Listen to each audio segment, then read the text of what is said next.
Apareció con flores, y salió con el alma rota. La historia del padre que fue humillado por su hija en su aniversario y decidió vengarse con una llamada. Lo que hizo después sacudió a toda su familia. Hola, amigos oyentes. No les quitaré mucho tiempo, solo un minuto. Necesito mucho el apoyo de cada uno de ustedes. Por favor, suscríbanse a mi canal El Rincón de Reddit, ayúdenme a acercarme a mi sueño de 500 suscriptores. También les agradeceré sus me gusta y comentarios. La opinión de cada uno de ustedes es importante para mí. Gracias por su atención y que disfruten del vídeo. No planeaba ir. De hecho, durante semanas me convencí de que no asistir era lo más digno, lo más sano. Pero cuando llegó la noche del 10º aniversario de bodas de Anita, algo en mí se rompió. Quizá fue la soledad. O quizá fue el recuerdo persistente de su voz infantil diciendo, papá, prométeme que nunca vas a dejar de venir a mis fiestas. Promesas como esa, uno las guarda en la carne. Me puse el traje azul marino que ella misma, de niña, insistía en que me hacía parecer presidente del mundo. Me lo abotoné con manos temblorosas y en lugar de revisar mi reflejo, salí directo a la floristería. Compré lirios. Blancos, sencillos, sin moño. Las flores de su madre. Flores que siempre significaron algo, incluso cuando el silencio se había vuelto costumbre entre nosotros. El evento era en una terraza elevada, rodeada de ventanales dorados y meseros con guantes blancos que abrían puertas con una sonrisa congelada.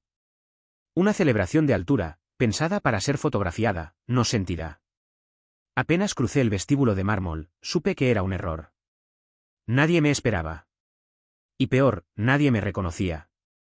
Las miradas se clavaban en mi traje, no en mis ojos. Como si llevar un ramo fuera ofensivo. Como si mis zapatos no brillaran lo suficiente para ese lugar. Una mujer en la mesa de bienvenida me observó como se observa a los que preguntan por baños en hoteles caros. Leí el cartel, Anita y Santino, 10 años, un amor para siempre. Debajo, una imagen ampliada de su boda. La sonrisa de Anita era ancha, luminosa, pero los ojos parecían lejanos. Me detuve a mirarlos, buscándome. No me encontré. Subí por el ascensor con el corazón tamborileando como si me esperara una entrevista crucial. Cuando se abrieron las puertas, el aire cambió. Candelabros colgantes, cuerdas de violines en vivo, bandejas con bocados que parecían joyas. Todo tan perfecto que dolía. Caminé como un extranjero en su propia historia. Y entonces la vi. Anir. Mi hija. Con el cabello recogido como una estatua renacentista, riendo con un desconocido de smoking azul. Santino estaba a su lado, tan impecable como arrogante. Él fue quien me vio primero. Su expresión cambió como si detectara una peste. Le susurró algo a Anita. Ella giró la cabeza, nuestros ojos se cruzaron. Por un segundo, solo uno, creí que me iba a sonreír. O que al menos diría mi nombre. Pero lo que dijo fue otra cosa. Algo que aún se clava como espina. Vete, pronunció con una calma gélida, su voz partiendo la música en dos. No tienes nada que hacer aquí. El mundo se quedó quieto. Alguien dejó caer una copa. El violín titubeó. Las conversaciones murieron. Yo, de pie, con los lirios entre las manos, sentí que la sangre me bajaba hasta los pies. Santino se adelantó, como si disfrutara cada segundo de lo que venía. Seguridad, llamó sin mirarme directamente, como si diera una orden al camarero. Saquen a este hombre. No es nadie. No es nadie. La frase flotó en el aire como humo tóxico. Un murmullo se esparció. Nadie intervino. Nadie preguntó quién era yo. Ni siquiera ella. No protesté. No hice escándalo. Asentí. Una sola vez. Mi garganta ardía. No por rabia, sino por ese viejo veneno que uno llama decepción. Entregué los lirios al guardia que vino por mí. El tipo los recibió con torpeza, como si sostuviera un animal herido. Quise decirle algo, cualquier cosa, pero me fallaron las palabras.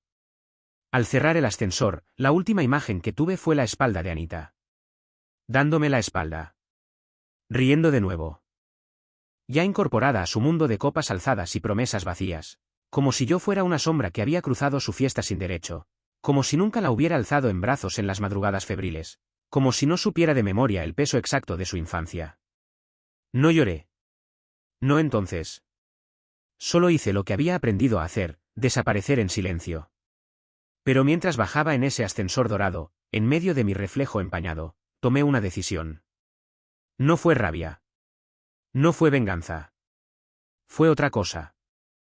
Algo más frío. Más firme. Saqué el teléfono. Marqué. Necesito hablar con mi abogado, dije. Esta noche. Y fue entonces cuando todo cambió. Salí sin mirar atrás, pero cada paso se sentía como un eco en mi pecho. El valet me devolvió las llaves con una expresión neutra, de esas que evitan el contacto visual como si una mirada pudiera contaminar. No dijo nada. No necesitaba hacerlo. En el pequeño cesto metálico junto a la puerta, vi el ramo. Los lirios blancos que alguna vez fueron símbolo de algo puro y compartido, ahora yacían aplastados, como si incluso las flores entendieran que ya no tenían lugar en su mundo. Me senté en el coche sin encenderlo. La ciudad titilaba frente al parabrisas, pero era todo borroso, lejano, como una película muda proyectada para alguien más. Había un vacío instalado justo detrás del esternón.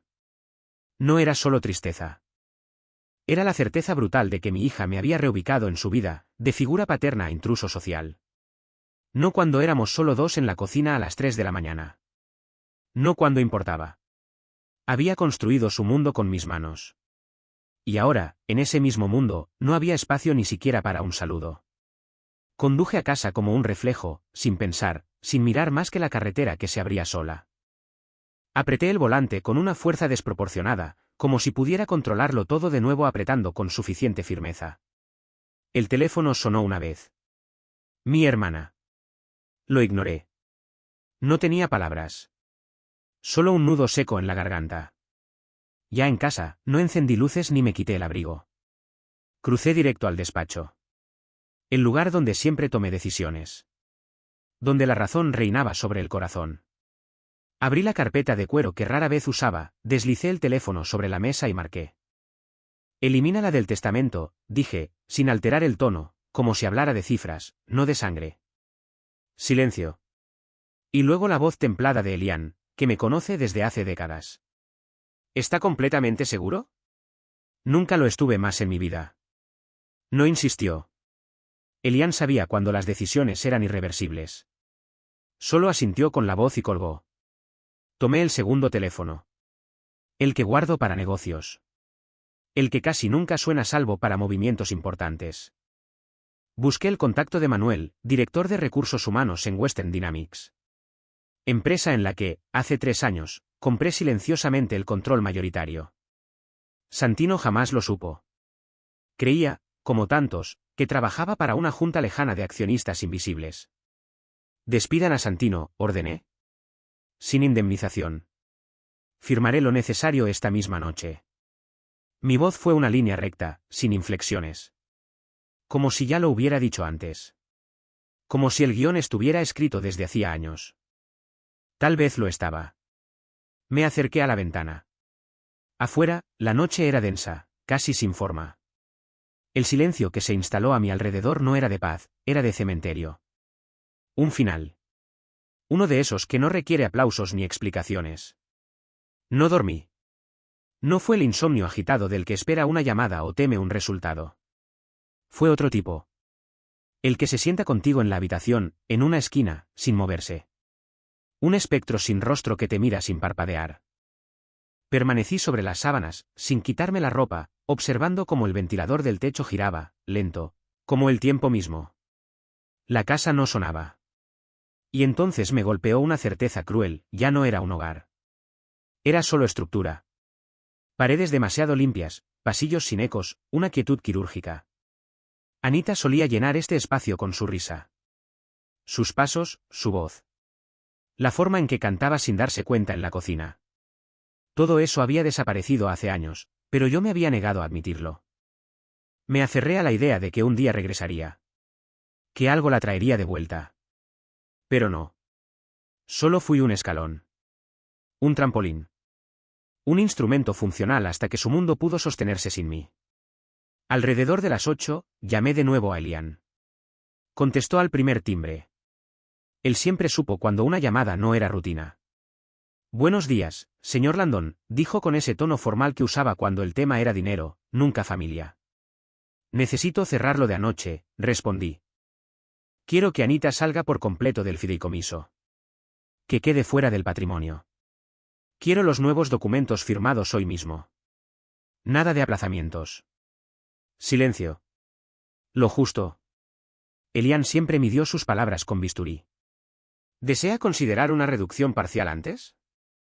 A veces el tiempo ya me dio todas las oportunidades para ser desechado, lo interrumpí. Estoy terminado.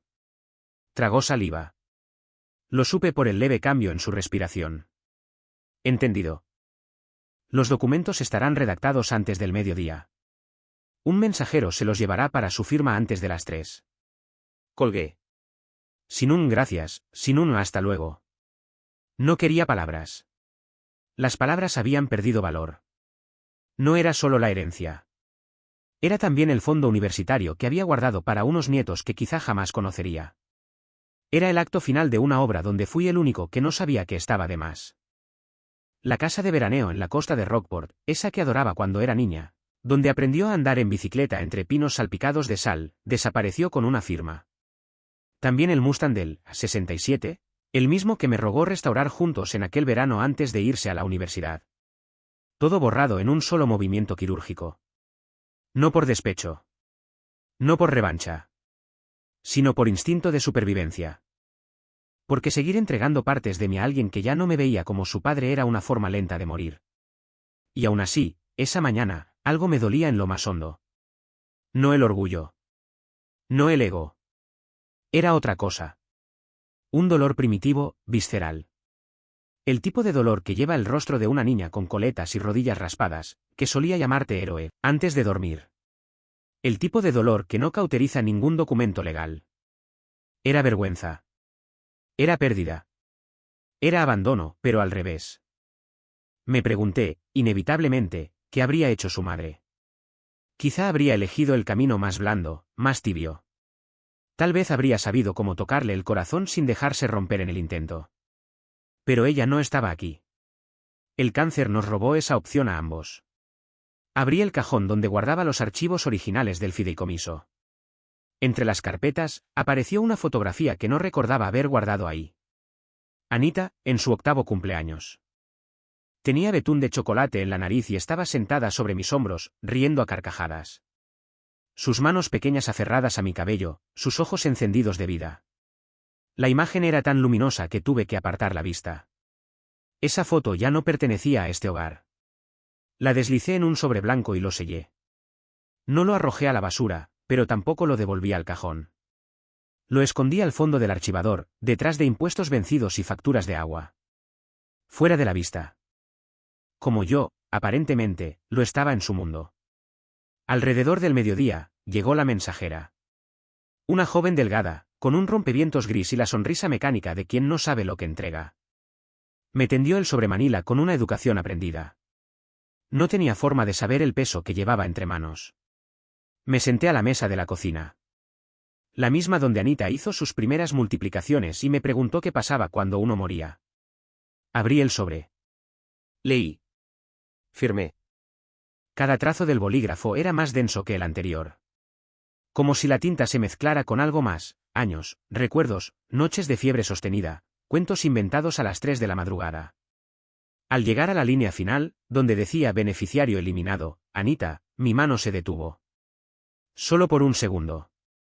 Luego presioné el bolígrafo con decisión. No pedí disculpas. No dudé. Ella eligió su camino.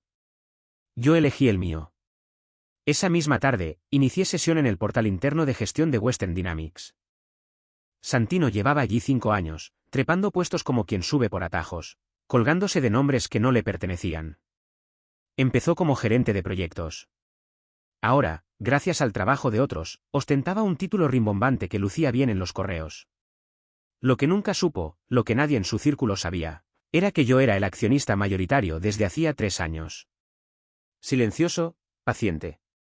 Fui quien sostuvo a su equipo cuando otros departamentos eran recortados sin piedad.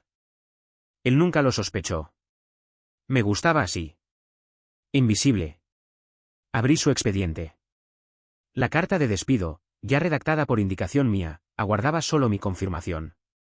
Leí cada línea como si revisara el resumen de una obra mediocre. Luego hice clic. Una vez. 2. Desempleado. Así de simple. Así de limpio. Se acabaron sus cócteles a cuenta de la empresa. Se acabaron las reuniones en las que se apropiaba de logros ajenos. Se acabó el alimentarse de la generosidad de un hombre al que no tuvo problema en llamar don nadie, con una sonrisa petulante y una copa en la mano. No fue venganza. Fue justicia. Un hombre que humilla a un padre no merece la seguridad que mi firma provee. Así de claro. Así de cruel.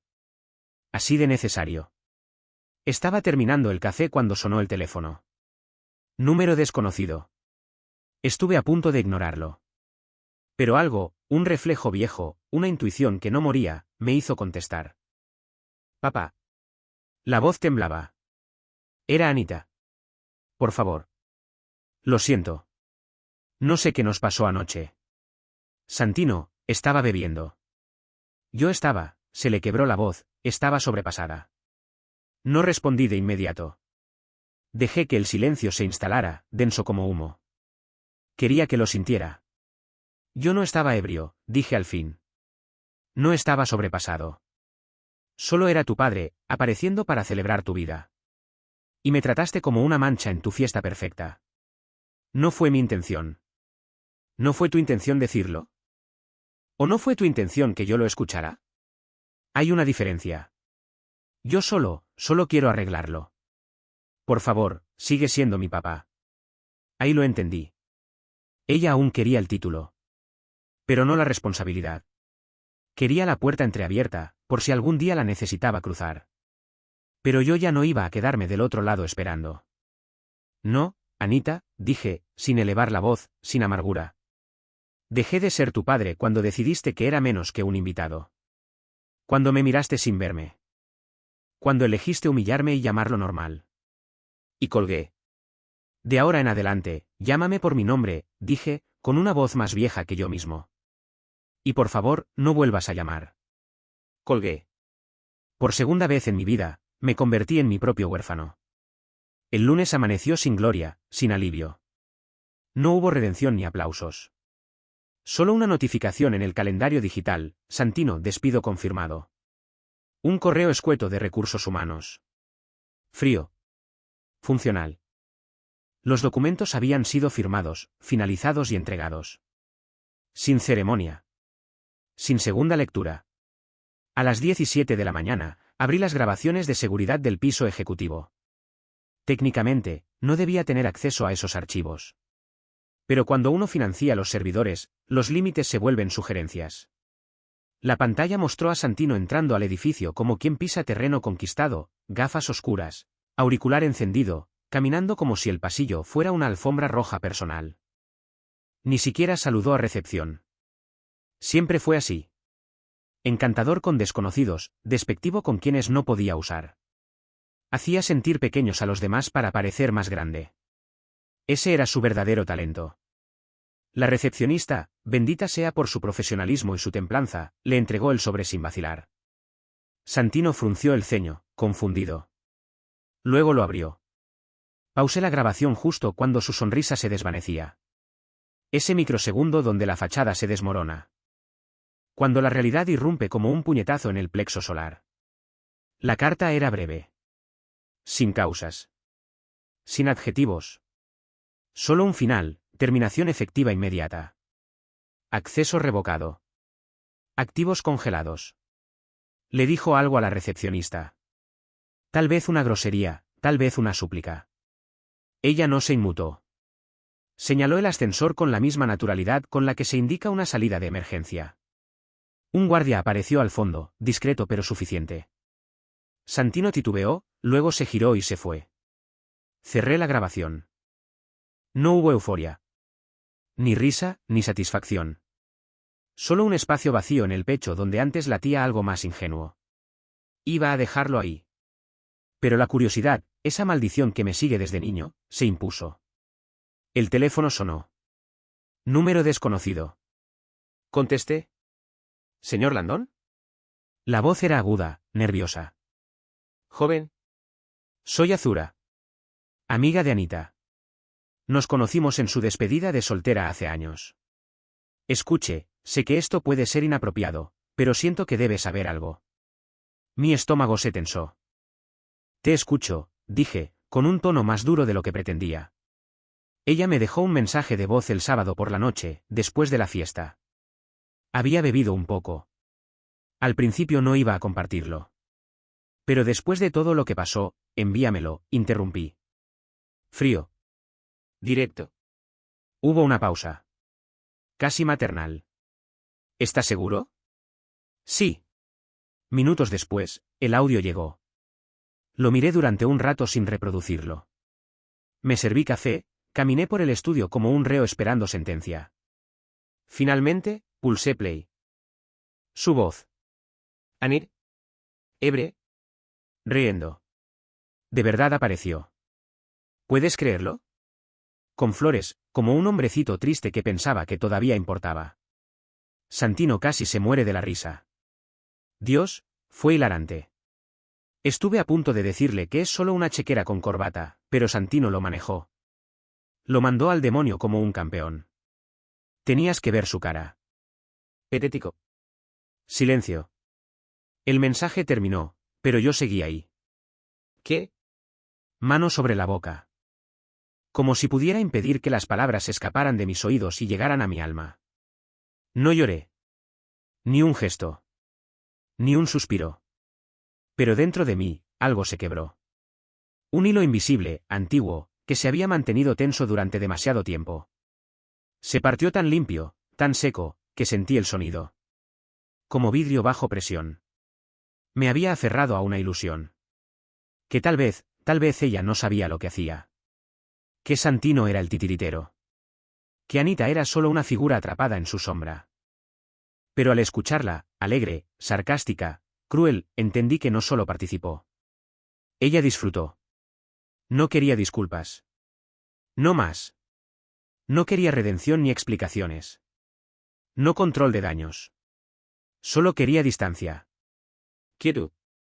Silencio. Algo que me perteneciera. Por primera vez en mucho tiempo, quise eso. Algo para mí. Fui al garaje y busqué una caja vieja, una que tenía el nombre Infancia de Anita, escrito con marcador negro en un lateral ya desteñido. Dentro encontré dibujos escolares de primer grado, boletines con sellos de estrellas doradas, unas zapatillas de ballet raídas, y una piedra redonda cubierta de brillantina con un mensaje infantil. Mola 1, papá. No las quemé. No soy cruel. Pero tampoco las devolví a su lugar habitual. Cerré la caja con más fuerza, envolviéndola en silencio, y la subí al altillo. Ya no era parte de mi vida diaria. Era solo otra reliquia de un capítulo que había decidido sellar. A la mañana siguiente, recibí un mensaje de texto de mi hermana. ¿Despediste a Santino? Anita está devastada, ¿qué demonios estás haciendo? No respondí. Minutos después llegó otro. Estás siendo cruel. Él es el padre de tus futuros nietos. Y finalmente, el más certero. Aún es tu hija. Ese me tocó.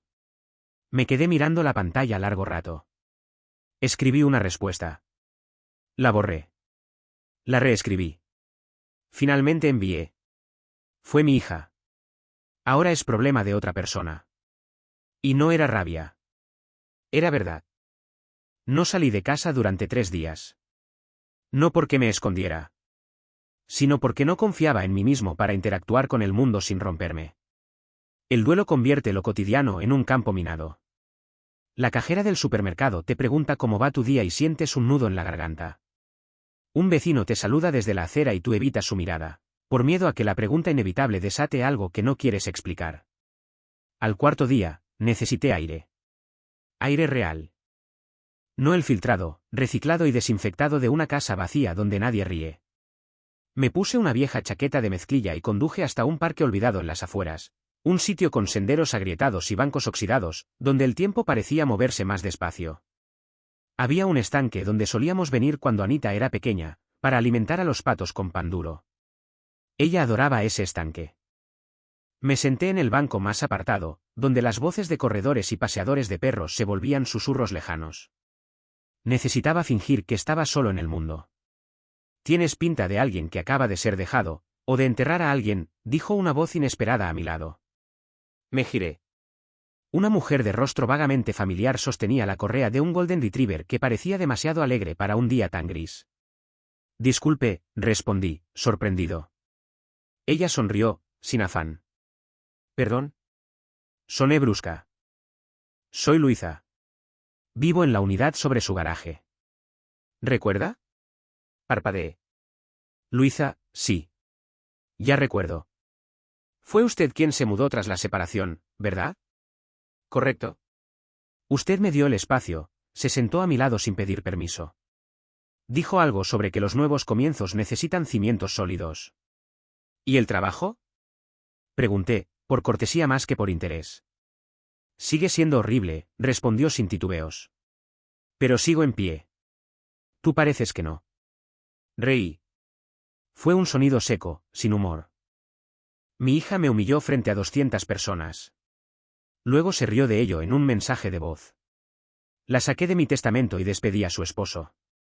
Ahora el resto de la familia cree que he perdido la razón. Luisa silbó, impresionada. Vaya, no estabas exagerando.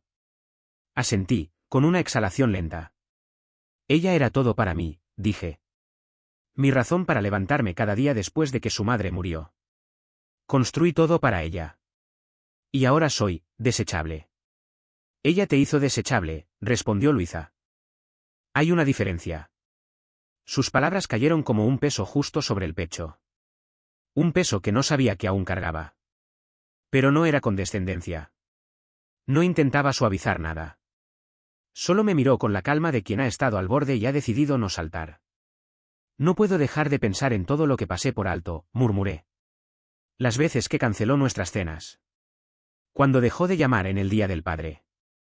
Lo atribuía al trabajo, al estrés. Me repetía que ya volvería, que solo estaba ocupada. Construimos versiones de nuestros hijos en la cabeza, dijo Luisa, la mirada fija en el estanque. Perfectos. Agradecidos. Íntegros. Pero son sus propias personas. Y a veces se convierten en extraños, extraños feos. La gente me dice que la perdone. Que me voy a arrepentir. ¿Y tú qué piensas? Lo pensé. De verdad lo pensé. Recordé las noches en vela, los sacrificios, la soledad tras la muerte de su madre. Recordé cómo me miró en aquella fiesta, como si yo fuera una reliquia embarazosa, una sombra inoportuna. No, dije al fin, sin dureza. Creo que lo único de lo que me arrepentiría es de haberle permitido hacerlo de nuevo. Luisa asintió. Y por primera vez en mucho tiempo, no me sentí solo. Entonces ahí tienes tu respuesta, dije al fin. Nos quedamos en silencio. El perro dormía a los pies de Luisa, profundamente ajeno a los traumas de los humanos. El estanque, al fondo, ondulaba suavemente bajo el viento de la tarde. Era un instante simple, sin adornos, pero me ancló de una forma que ni las sesiones de terapia ni los consejos de voz amable habían conseguido. Luisa no me ofreció frases hechas. No me instó a perdonar ni a reconstruir puentes. Solo me recordó, sin adornos, que la dignidad no es sinónimo de rencor, y que a veces la paz llega cuando uno, simplemente, se elige primero. Al regresar a casa, me quedé de pie frente al corredor de los recuerdos. Una pared entera de fotografías, vacaciones en la nieve, cumpleaños llenos de velas torcidas, recitales de danza. Toda una vida congelada en imágenes que ya no me pertenecían. Cada marco contenía una historia que creí eterna, hasta aquella noche. Anita me convirtió en una broma. Un accesorio antiguo y vergonzoso. Fui bajando las fotos una por una, no por venganza. Por necesidad. Las envolví en papel de periódico, con la delicadeza que se le da a un adiós definitivo. Luego las guardé en un contenedor y en su lugar colgué otras imágenes, mi esposa, con su sonrisa irónica bajo el sol de otoño. Un viaje de pesca con amigos, cuando reíamos sin necesidad de palabras. Incluso una postal infantil, hecha por el hijo de Luisa, un dibujo torpe y feliz, con mi nombre escrito con letras torcidas. Personas que aún me veían. Que me recordaban por lo que era, no por lo que podían sacar de mí. Esa noche, Luisa tocó la puerta con una cacerola entre las manos. No es una ofrenda de paz, dijo, levantando la tapa. Es solo comida. El duelo da hambre. Reí. Y fue una risa real. La primera en días. Me sacudió el polvo de adentro. Para el fin de semana comenzaron los susurros. Primero tímidos, a través de conocidos neutrales, esos mensajeros involuntarios que pretenden traer paz, pero terminan transportando caos disfrazado de preocupación. Luego llegaron los mensajes de texto. Breves. Cargados. Calculadamente ambiguos. Escuché lo que pasó. ¿Estás bien? Anita dice que fue un malentendido. Ya sabes, las peleas familiares son complicadas. No dejes que esto sea permanente. El último llegó de alguien con quien no hablaba desde hacía 5 años. Es sorprendente lo rápido que la gente se vuelve inquisitiva cuando hay un escándalo que diseccionar, un relato que alimentar. Era evidente que Anita había activado el control de daños. Debió haber repartido su versión como caramelos en una boda. Quizá dijo que yo había llegado borracho. Tal vez que grité, o que intenté arruinar su noche. La gente elige lo que quiere creer, y las mentiras cómodas siempre encuentran oídos receptivos. Luego llegó el verdadero golpe. Una publicación en Facebook. No me etiquetaron. Pero alguien me envió una captura de pantalla. Una foto de Anita y Santino, en plena fiesta de aniversario. Sonriendo como si nada se hubiera torcido. Como si la velada hubiera sido perfecta. El pie de foto decía: agradecidos por una noche llena de amor, amigos y familia elegida. La toxicidad ya no tiene lugar en nuestras vidas. Hacia adelante. Era mezquino. Infantil. Pero dolía. No por lo ridículo de sus palabras, sino por lo rápido que me borró.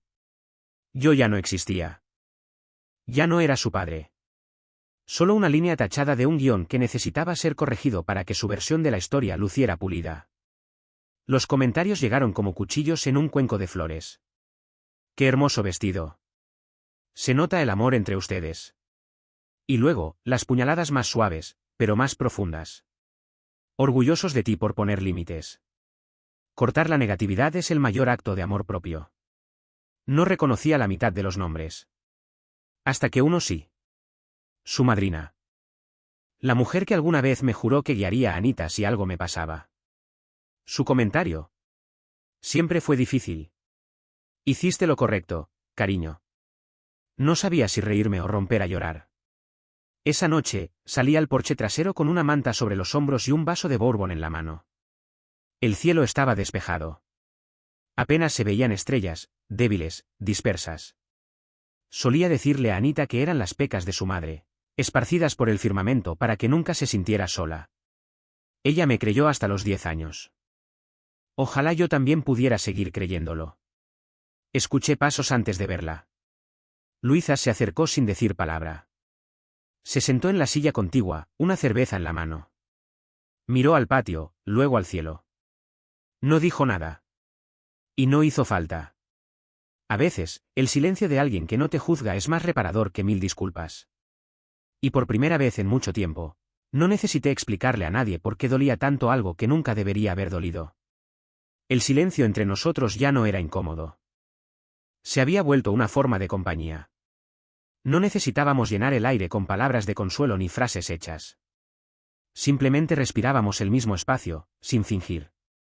Tu hija subió algo nuevo, comentó Luisa, rompiendo la quietud con voz neutra. Lo vi, dije, sin voltear la cabeza. La eliminé de mis redes. Me sorprende que la siguieras. La seguía, corrigió ella, haciendo hincapié en el tiempo verbal. Antes solía escribir sobre ti. Publicaba lo orgullosa que estaba. Qué padre ejemplar tenías. Ahora actúa como si nunca hubieras existido. Tomé un trago, lento. Quizá en su mente, nunca estuve realmente allí. Luisa negó con un leve movimiento, sin dramatismo. No permitas que borre lo que fue real. No le concedas el poder de reescribir la historia que construiste con tus propias manos. Tú estuviste. Tú hiciste el trabajo duro. Solo que ella no quiere asumir la carga que implica recordar todo lo que recibió. Sus palabras me persiguieron durante el día siguiente. Pasé horas ordenando mi oficina. No el tipo de orden de quien saca el polvo o acomoda estantes, sino una limpieza emocional, Una poda simbólica.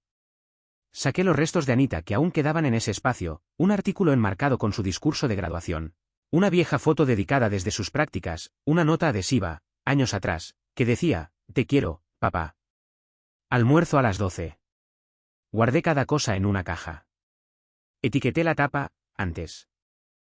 En su lugar puse objetos distintos, mínimos, pero significativos. Una imagen enmarcada con una frase que me dio Luisa, «La familia es quien se queda cuando más importa». Una foto de mi esposa en una caminata otoñal. Una instantánea del hijo de Luisa, capturándonos desprevenidos mientras compartíamos espaguetis en el patio. Un pisapapeles que había olvidado, madera tallada a mano, simple, con 3 palabras, sigo en pie. Pero no todo estaba en calma aún. Recibí una llamada de Alfonso, un viejo socio que siempre había sabido mantenerse del lado más conveniente de cualquier conflicto. No quiero entrometerme, pero Santino anda diciendo que estás teniendo un colapso. Que cortaste a Anita porque no quiso prestarte dinero. Solté una risa breve. Seca. Incrédula. ¿Dinero? Yo fui quien pagó su vida durante años. Lo sé. Se lo dije. Pero él anda diciendo que eres un anciano resentido, celoso del éxito que tienen. Eso me golpeó más hondo de lo que admití. Porque ese éxito estaba construido con mis sacrificios. Con mi respaldo. Con todo lo que puse en sus manos. Yo les di todo, dije, más para mí que para él. Y me lo devolvieron con desprecio. Te creo, dijo Billy con sinceridad. Pero el resto, bueno, el resto creerá lo que más le convenga. Colgué. Me quedé sentado un buen rato sin moverme. No por abatimiento. Por claridad. Por primera vez entendí lo que realmente significa elegir la paz. Significa perder reputaciones. Ser malinterpretado. Convertirte en el villano para quienes prefieren narrativas cómodas a verdades incómodas. Pero mientras yo recordara lo vivido con honestidad, lo demás carecía de poder. Esa noche, en el jardín, planté hierbas que llevaba semanas postergando. Tomillo, romero, salvia. Siempre había dicho que no tenía paciencia para nada que no diera resultados rápidos. Pero ahora deseaba justo lo contrario, algo lento, silencioso. Algo que echara raíces sin apuro, que creciera sin que nadie lo notara, hasta florecer. Así se siente sanar. No como una gran revelación. No como un perdón instantáneo. Sino como tierra húmeda, esfuerzo callado y tiempo sostenido. Durante muchos años creí que la familia era inquebrantable. Que la sangre terminaba por unirlo todo, aunque el mundo se desmoronara. Me lo repetí cada vez que Anita olvidó mis cumpleaños. Cada vez que decía que vendría y no aparecía. Cada vez que defendía a Santino, incluso cuando era evidente que él mentía. Yo lo llamaba paciencia. Lo llamaba amor. Pero era miedo. Miedo a quedarme solo. Miedo a aceptar que la había perdido mucho antes de la noche del aniversario. Que la distancia se había instalado como una grieta lenta, y yo seguía fingiendo que todo estaba bien. El dolor, cuando llega de verdad, no se disfraza. Te pone un espejo delante y te obliga a mirar. Y lo que vi reflejado no era un mal padre. No era un hombre resentido. Era alguien que había querido tan profundamente, tan ciegamente, que no notó cómo la otra silla en la mesa se fue vaciando de a poco, hasta quedar solo con los restos de una ilusión. Ya habían pasado 2 semanas desde aquella llamada. Ni un mensaje. Ni una disculpa. Ni una palabra. Solo silencio. Y, por primera vez, ese silencio no me dolía. Me pertenecía. Tendría que haber dolido más.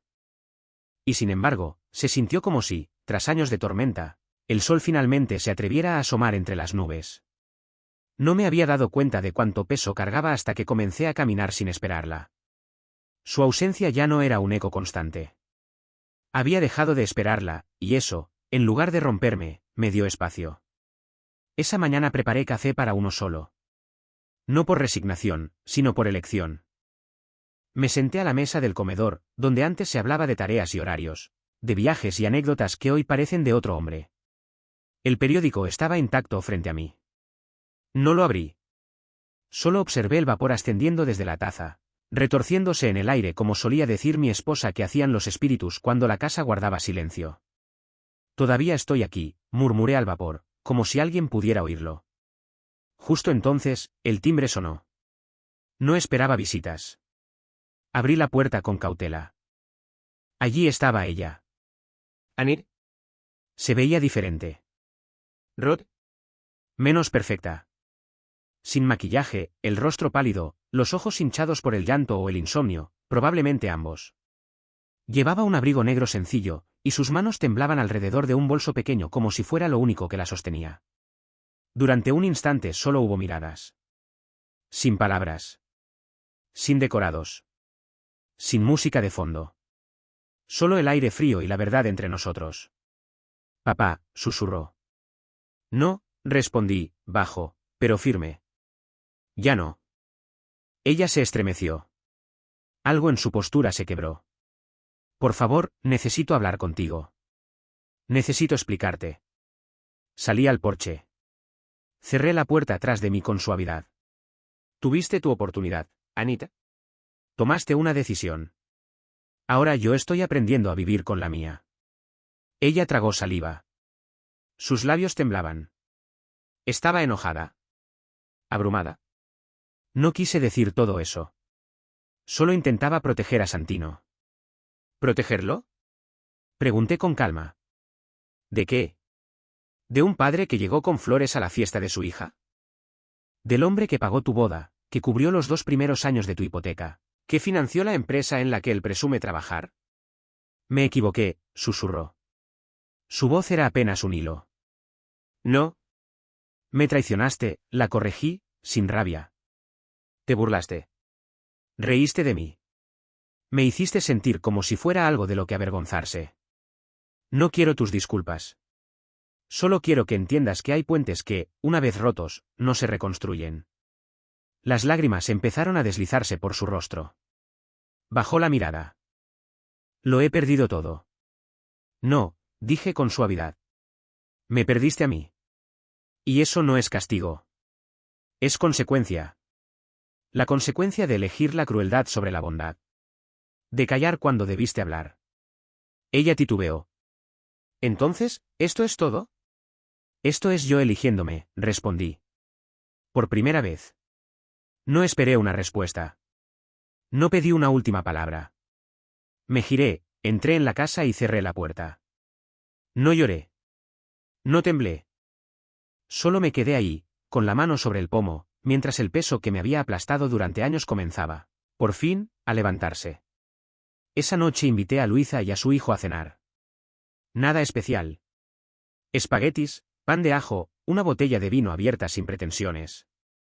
Hablamos de todo y de nada. Reímos. Respiramos. En un momento, su hijo me miró con curiosidad franca. ¿Tienes hijos? Lo miré. Sonreí, pero sin tristeza. Tuve una hija una vez. Pero hay heridas que no se curan. Solo se dejan quietas. El niño asintió con una seriedad inusitada para sus 8 años. Está bien. Podemos ser tu familia, dijo. Eso me gustaría, respondí. Más tarde, salí al porche. El cielo estaba oscuro y sereno. El jardín había comenzado a despertar. Brotes tímidos rompían la superficie, como pequeños recordatorios de que incluso lo enterrado profundamente puede volver a crecer. No igual. No como antes. Pero aún vivo.